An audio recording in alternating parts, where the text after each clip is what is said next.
महादेव पर भी करना, और उसके ऊपर एक बार छोड़ देना कि अब मैंने बीमारी तो बता दी है डॉक्टर ने, तकलीफ तो दे दी है डॉक्टर ने, बीमारी बता दी है डॉक्टर ने, अब निवेदन केवल इतना सा स्वीकार कर लीजिए। जब बीमारी डॉक्टर बता दिया है तो अब सबसे बड़ा डॉक्टर एक देव अधिदेव महादेव और विराजमान, एक शंभू और बैठा।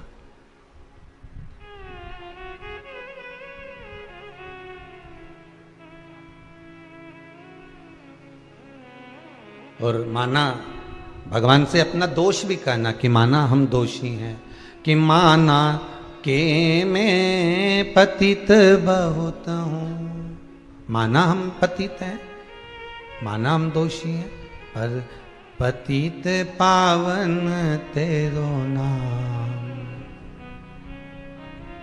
ओ शंभु त्रिपुरारी। बस तेरा नाम भी तो पतित पावन है, हम पतित हैं तो तू पतित पावन है।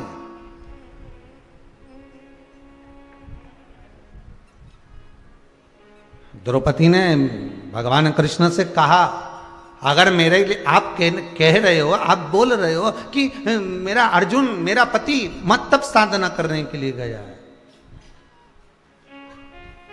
आप कह रहे हो कि तब साधना के लिए गया हुआ है। और दुर्योधन ने अगर सेना भेज दी है तो उसमें मैं एक बात तो कहूंगी कि जिसका तप कर रहे हो, जिसकी साधना कर रहे हो, वो बचाएगा कि नहीं बचाएगा? वो बचाएगा कि नहीं बचाएगा?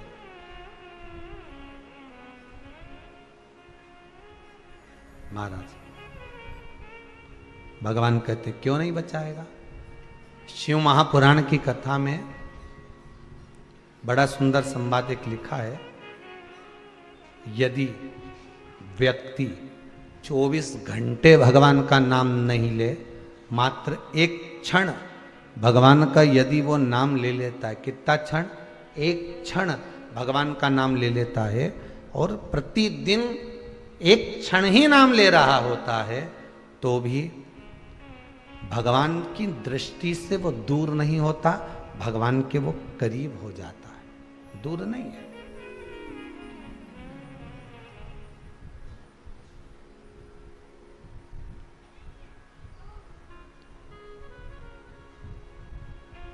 थोड़ा सा पानी लेकर जाइएगा, और सरल भाषा में समझिए, थोड़ा सा जल लेकर जाइएगा प्रतिदिन। एक भूमि ऐसी देख लेना, ना वहां पर पौधा हो, वहां पर पौधा भी नहीं हो, ना वहां पर घास लग रही हो, ना वहां दूबा लग रही हो, एक जमीन ऐसी देख लो, इतना पानी रोज ले जाकर एक ही जगह पर रोज डालना प्रतिदिन।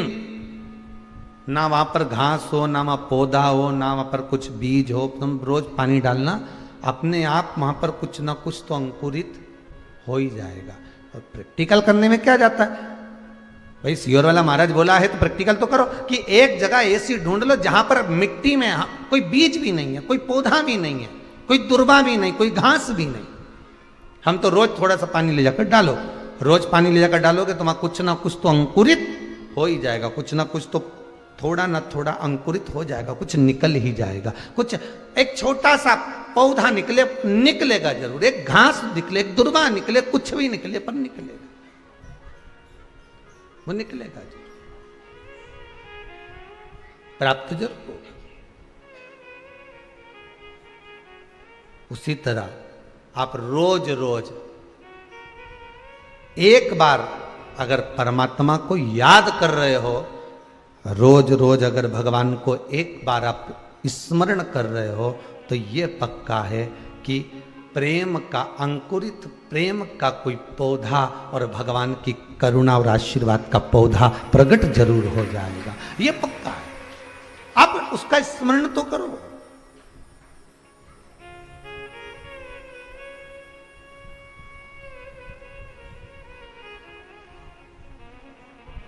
आप उसका स्मरण ही नहीं कर रहे हो तो वो कहां से प्रकट होगा? आप तो जादू के चक्कर में पड़े हो कि कहीं मेरे को ऊपर ऐसा हो जाए और तुरंत मेरा काम, नहीं नहीं नहीं, उसका नित्य प्रतिदिन भगवान का स्मरण कर कर देखिए, प्रतिदिन उस परमात्मा का नाम जाप कर कर देखिए, प्रतिदिन उस परमात्मा का स्मरण कर कर देखिए, तब वो प्रकट तो हो जाएगा। कैसे भी हो, अंकुरित भाग प्रकट हो। करो। द्रौपदी, तुम्हारा पति अगर वन में बैठा हुआ है तो तुम एक काम करो, पात्र में जल लेकर कुछ भाग तैयार कर कर ब्रह्म मुहूर्त से लेकर चंद्र प्रकट हो तब तक आप व्रत को धारण करो, करवा चौथ का व्रत। द्रौपदी ने सबसे पहले करा।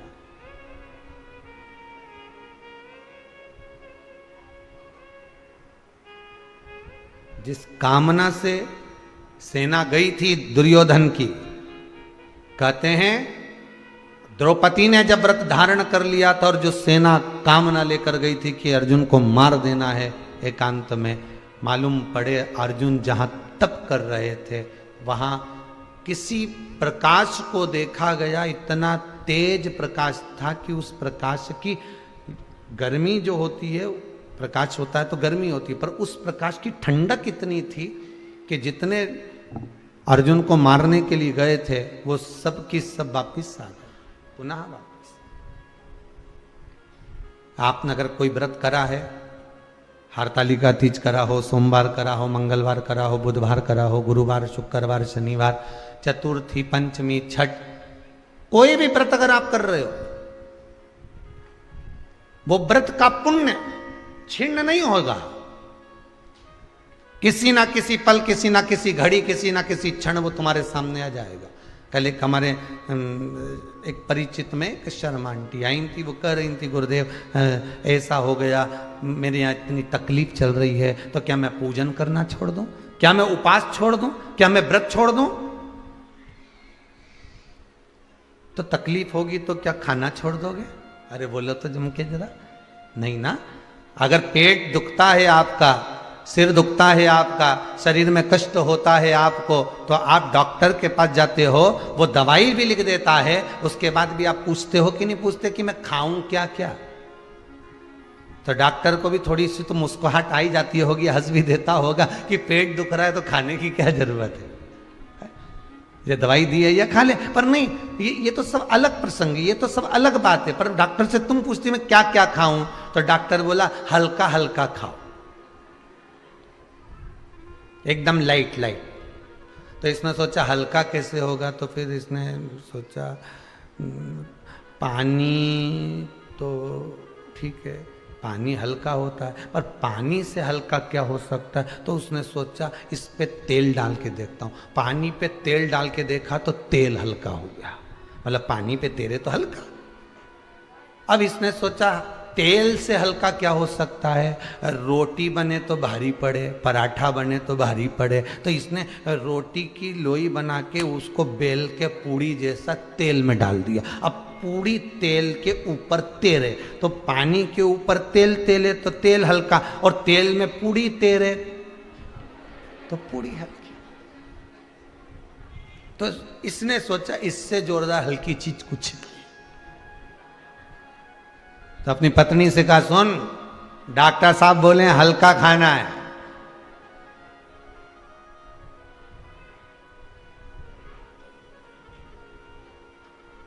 डॉक्टर साहब बोले हल्का खाना है, तो पत्नी बोली मैं तुम्हारे लिए थूली बना लाऊं, दलिया, थूली, वो गेहूं पीसी हुई, तो थूली बना लाऊं। पति बोला मूर्खों जैसी बात करेगी, थूली तो भारी होती है। तो क्या भारी कैसे होती है? कि बना के देख अच्छा। अब उसने थूली बनाई। अब पति ने कल जरा कटोरा में दूध लेकर आ, और कटोरे में दूध लाई, जो थूली डाली तो थूली नीचे बैठ गई। ये देख भारी है कि नहीं। अब मैं तुझे हल्की चीज बताता हूं, चल। अब एक चम्मच तेल ला, हाओ, कटोरा में पानी ला, पानी के ऊपर डाल। प्रेम की वाणी बोलो, समझने वाला जो समझे वो अपने। अब नहीं समझने वाला तो मुंडी घुमाई दे। जो समझ गया होगा वो जानता होगा कि कोट उल्टा हो गया, कोट विपरीत है।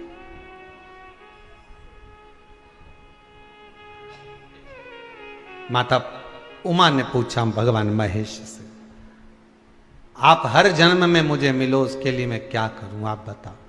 भगवान शिव बोले, अये उमा सुन, हस्त नक्षत्र में जब तृतीया पड़े, तीज पड़े, भादो का महीना में,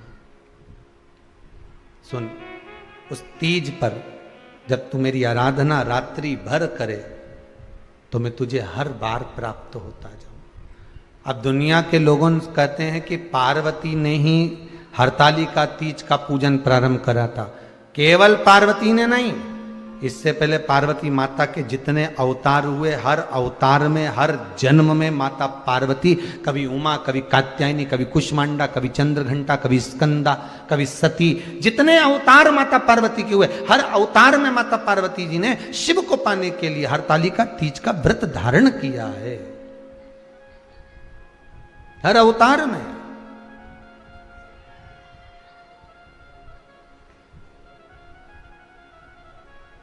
और सती बनकर जब प्रकट हुई, सती बनकर भी उन्होंने जब अवतरण का भाव प्रकट किया तब उन्होंने व्रत धारण किया। उसके बाद में माता पार्वती बनी गई और पार्वती बनकर देवऋषि नारद ने उनसे कह दिया, हिमालय राज की नगरी में देवऋषि नारद पहुंच गए, श्रीमन नारायण, श्रीमन नारायण, श्रीमन नारायण।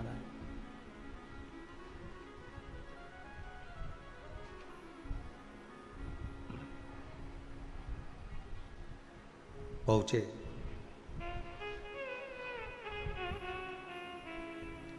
मांगो क्या चाहिए। हिमालय राज आज देवऋषि नारद से कहते हैं, आप पधारे, मुझे बहुत प्रसन्नता, आप पधारे, मुझे बड़ी प्रसन्नता है, पर मन की एक बात कहना चाहता हूं। मेरी बेटी का भाग्य बता दीजिए कि इसके भाग्य में क्या लिखा है। अब जगत जननी जगदम्बा माता पार्वती जी का भाग्य, और कोई पार्वती कोई साधारण है? मैनावती जिनकी माता हो। कौन मैनावती? पितरों की बेटी मैनावती जिनकी माता हो। पितरों की बेटी मैनावती जिसकी माता, और उन पितरों की ये बेटी की बेटी